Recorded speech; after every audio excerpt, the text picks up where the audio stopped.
নিয়ামত দিব তোর চোখ কখনো দেখে নাই, তোর কলব কখনো কল্পনা করে নাই, কান কখনো শুনে নাই। ওই নিয়ামত পাইতে হলে আল্লাহ এবং তার রাসূলের বাতানো পথ ছাড়া ভিন্ন কোন পথে মতে জান্নাত পাওয়া যাবে। জান্নাত কি দুনিয়ায় বিক্রি হয়? কেউ দুনিয়ায় জান্নাত দিতে পারবো? জান্নাত বিক্রি করে কেউ না। এটা রবের সাথে সম্পর্কের বিষয়। আল্লাহ কবুল করেন, বলেন আমিন। وَإِذَا سَمِعُوا مَا أُنزِلَ إِلَى الرَّسُولِ تَرَى أَعْيُنَهُمْ تَفِيضُ مِنَ الدَّمْعِ مِمَّا عَرَفُوا مِنَ الْحَقِّ। রব্বে কারীম বলেন, ও পয়গম্বর, আপনার উপরে নাযিলকৃত কোরআনটা যখন ওরা শুনে ওদের চোখ দিয়ে টপ টপ করে পানি বের হয়। ওই পানি কেন বের হয়? ওরা একজনের পরিচয় পেয়েছে, তিনি কে? আরেকটা জোরে আওয়াজ দিয়ে ডাক দেন, তিনি কে? আল্লাহু আকবার। শান নজুল লেখে রাসূল করিম সাল্লাল্লাহু আলাইহি ওয়াসাল্লাম যখন কালেমার দাওয়াত দিচ্ছিলেন, আল্লাহু আকবার, নবীর যেই মানুষগুলো মুহাম্মদ ইবনে আব্দুল্লাহকে আল আমিন ঘোষণা দিয়েছে, যেই মানুষগুলো বলেছে মুহাম্মাদের মতো কোনো সন্তান নাই, যেই মানুষগুলো নিজের সন্তান তার বিষয়ে ফরিয়াদ করত, আহা আমার সন্তানটাও যদি মুহাম্মাদের মতো হতো, আমার ভাতিজাটাও যদি মুহাম্মাদের মতো হতো, আমার নাতিটা যদি মুহাম্মাদের মতো হতো, আমার ভাইটা যদি মুহাম্মাদের মতো হতো, যেই মানুষগুলো মুহাম্মদ ইবনে আব্দুল্লাহর মতো হওয়ার জন্য আশা আর আকাঙ্ক্ষা করত, ওই মানুষগুলো এখন নবীর বিরুদ্ধে আচরণ শুরু করছে। ওই মুহাম্মদ ইবনে আব্দুল্লাহ ভালো না, মুহাম্মদ ইবনে আব্দুল্লাহ পাগল হয়ে গেছে। জোরে কর নাউযুবিল্লাহ। নিজের আত্মীয় স্বজন গুলো পর্যন্ত নবী মুহাম্মদের বিরুদ্ধে আচরণ শুরু করছে। নবীজি মুহাম্মদুর রাসূলুল্লাহ ওপেন কালিমার দাওয়াত দেয় না, গোপনে গোপনে দেয়। কিছু সাহাবায়ে কেরাম আস্তে আস্তে কালিমার মালা পড়ে মুসলমান হয়ে ইসলামের সুশীতল সামিয়ানার নিচে আসছে।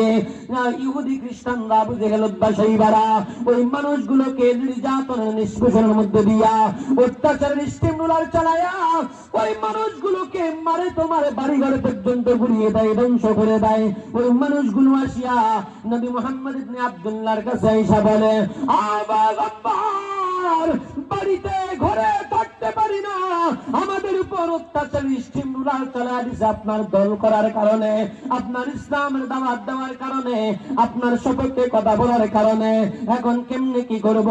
আল্লাহ রাসূল বলেন, সবির, যদি তোমরা কষ্ট সহ্য করে থাকতে পারো তাহলে থাকো, আল্লাহ তোমাদেরকে ফলাফল দিবে।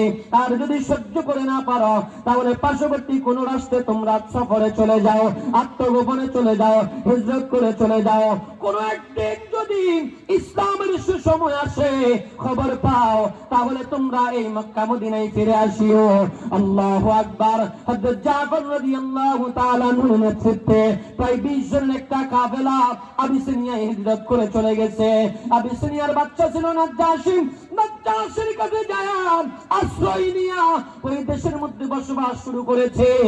আবু জেহেল, উতবা, শাইবারা যেই মানুষগুলো এখানে কালেমার দাওয়াত গ্রহণ করার কারণে এদের উপর অত্যাচার করেছিল, অন্যায় করেছিল, ওই মানুষগুলো আরেক জায়গায় যা সুখে থাকবে এটাও তারা সহ্য করে নাই।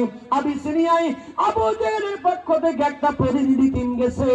প্রতিনিধি টিম যাওয়ার সময় আবু উতবা বাদশা নাজ্জাশীর জন্য স্বর্ণ রূপা বেষ্টিত বিশাল একটা উপটৌকন হাদিয়া নিয়া বাচ্চা দরবারে উপস্থাপন করিয়া খায়। বাচ্চা জাফনা, আমাদের অমুক নেতার পক্ষ থেকে আপনার জন্য হাদিয়া পাঠাইছে, আপনাকে আহলান সাহলান জানানো হয়েছে। ও বাচ্চা, আমাদের দেশের মধ্যে একটা পাগলের জন্ম নিয়েছে, জোরে কর নাউযুবিল্লাহ।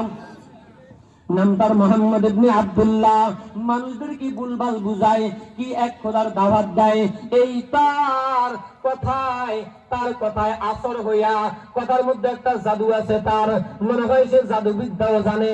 তার কথায় আসর হইয়া অল্প কিছু মানুষ, যারা সরল প্রকৃতির, যারা ডাইন বাম খুব একটা বুঝে না, গরিব অসহায় মানুষ, এই মানুষগুলো মুহাম্মাদের ধোঁকায় পড়ে ইসলাম ধর্ম গ্রহণ করিয়া আপনার দেশে পলায়া চলে আসছে। আমার দেশের এই মানুষগুলো আপনার দেশে কষ্ট করবে, এটা আমরা সহ্য করতে পারি না। এই জন্য আমরা আইছি, ওই মানুষগুলোর আমাদেরকে ফিরাইয়া দেন, আমরা সসম্মানে এদেরকে দেশের মধ্যে নিয়ে যাই। এদের উদ্দেশ্য হলো বুঝায় বাজায় এখান থেকে নিয়ে দেশের মধ্যে নিয়ে অত্যাচারী স্টিমুলার আরো